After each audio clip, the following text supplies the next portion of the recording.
नमस्कार। मैं निशा नैयर आपका स्वागत करती हूँ मेरे YouTube चैनल पे। अभी हमने प्राणायाम के द्वारा कैसे ग्रहों का इलाज किया माने ग्रहों को कैसे ठीक किया जा सकता है, ग्रहों को कैसे बैलेंस किया जा सकता है, ग्रहों का कैसे फ़ायदा उठाया जा सकता है, ग्रहों को अपने फेवर में कैसे ला सकते हैं या ग्रहों को कैसे सुधारा जाता है प्राणायाम के द्वारा, तो वो हमने जाना। अब हम ग्रहों को जड़ी बूटियों से भी हम ठीक कर सकते हैं। तो ग्रहों का उपाय जड़ी बूटियों से भी होता है। पहले ज़माने में ग्रहों का उपाय जड़ी बूटियों के द्वारा किया जाता था। तो इस बारे में हम बात करेंगे। अगर आपको मेरा कंटेंट अच्छा लगता है तो आप मेरे चैनल को सब्सक्राइब करिए, लाइक करिए और शेयर करिए, कमेंट करिए। तो आज हम हर एक ग्रह की अलग अलग जड़ी बूटी के द्वारा कैसे उसके उपाय किए जा सकते हैं वो हम आप बात करेंगे, उसके बारे में बात करेंगे। वो मैं आपको आज बताने जा रही हूँ। हालांकि अभी जड़ी बूटियों का चलन नहीं है, लेकिन पहले ज़माने में जड़ी बूटियों का चलन था।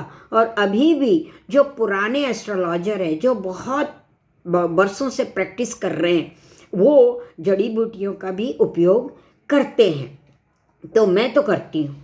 मेरे पास हर तरह की जड़ी बूटी मैं रखती हूँ और उसका मैं उपयोग करती हूँ, लोगों को सजेस्ट करती हूँ, देती हूँ। तो सबसे पहले हम सूर्य को ले लेते हैं। तो सूर्य के लिए कौन सी जड़ है? बेलपत्री का झाड़। बेलपत्री, हर एक मंदिर के पास आपको बेलपत्री का झाड़ मिल जाएगा।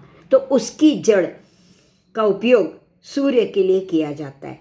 और उसकी जड़ जो है, आप अपने पास ऑरेंज कलर का कपड़ा रखिए। ऑरेंज कलर में आप अपने बेलपत्र की जड़ को बांध के अपने पास रखिए, अपने वॉलेट में, अपने पर्स में, अपने माने जेंट्स होगा तो भी उसके वॉलेट या जेब में आप बेलपत्र की जड़ को रखिए, जिससे सूर्य हम ठीक कर सकते हैं। सूर्य का प्रभाव, जो बुरा प्रभाव है सूर्य का, वो हम ठीक कर सकते हैं, उससे हम फ़ायदा उठा सकते हैं। सूर्य हमको सपोर्ट में आ जाता है। यानी पिता से अगर कोई मुश्किलें हो रही हैं, या राज्य सरकार से अगर कोई परेशानी हो रही है, या जॉब में कोई परेशानी हो रही है, पद प्रतिष्ठा मान सम्मान में कोई दिक्कत आ रही है, तो बेलपत्र की जड़ उसको आप अपने पास रखिए, उससे आप सूर्य को ठीक कर सकते हैं।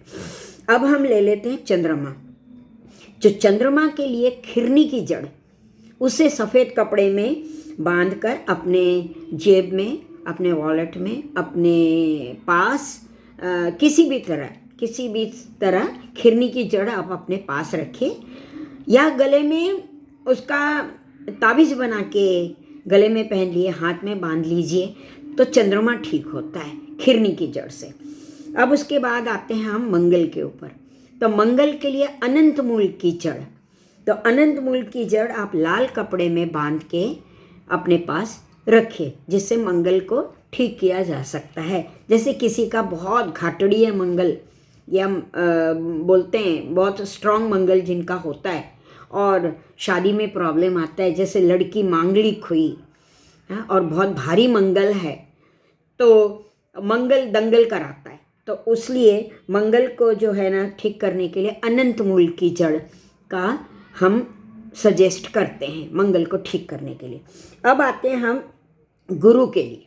अब जिसका गुरु भी, स्त्री की कुंडली में अगर गुरु खराब है तो संसार ठीक नहीं चलता उसका। तो गुरु क्योंकि बहुत बड़ा ग्रह है और उसकी दृष्टियाँ शुभ ग्रह है, एक तो उसकी दृष्टियाँ सब जगह व्यवस्था संभालती हैं।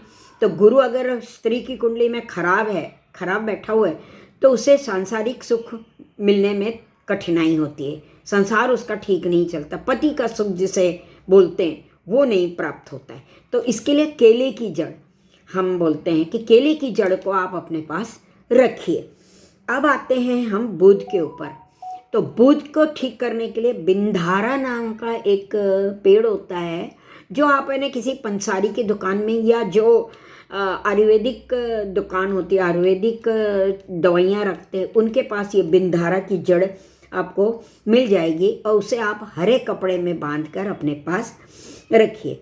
अब शुक्र के लिए सरपोखा की जड़ आती है, वो भी आपको किसी पंसारी की दुकान में मिल जाएगी या आयुर्वेदिक दुकान में कोशिश करने से बहुत कम, माने हरिद्वार जैसी जगह पे या उत्तरांचल, उत्तराखंड, उत्तर प्रदेश, नेपाल, फिर आसाम, मेघालय, जहाँ जंगल ज़्यादा है, जहाँ जंगल है, मध्य प्रदेश, वहाँ पे ये मिलता है।